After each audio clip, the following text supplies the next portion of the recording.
Paolo Tedesco ouvre cette deuxième journée du concours Reine-Elisabeth. Pour sa première épreuve, il est accompagné d'un autre violoncelliste et d'un pianiste. Nous l'avons rencontré quelques minutes après sa sortie de scène.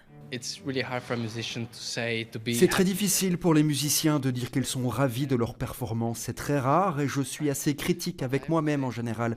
Mais je dois dire que le plus important est que j'ai apprécié la scène, que j'ai aimé être sur la scène de Flagey. Et le public était incroyable. Il était très silencieux et prêtait attention à la musique. Quand il a appris sa participation au concours, c'est un rêve qui est devenu réalité. Pour cette scène qu'il considère comme la plus prestigieuse du monde, ce musicien de 25 ans s'est préparé intensément pendant ces 6 derniers mois. Je pratique tous les jours, de 6 à 10 heures par jour, pour entraîner également ma concentration. J'ai supprimé tous mes réseaux sociaux. Je ne voulais pas voir de contenu, Instagram, Facebook, tout ce qui aurait pu perturber mon cerveau. C'est seulement la 3e fois en 75 éditions que le concours est dédié au violoncelle. Ce n'est pas ce qui a arrêté ses habitués, venus en nombre pour assister aux premières épreuves.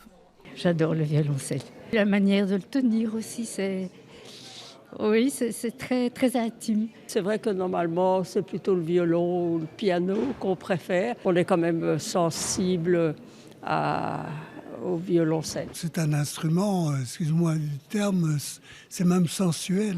Apparu au sein du concours pour la première fois en 2017, le violoncelle est souvent décrit comme l'instrument ressemblant le plus à la voix humaine. Il y a vraiment la voix du violoncelle, c'est-à-dire sa sonorité, qui est extrêmement chaleureuse, ça on le dit très souvent, et qui permet une palette de couleurs, une palette de timbres extrêmement vaste.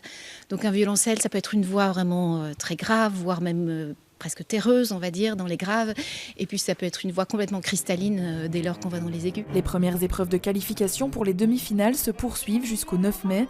Pour connaître les grands gagnants de cette 75e édition, il faudra patienter jusqu'au 30 mai.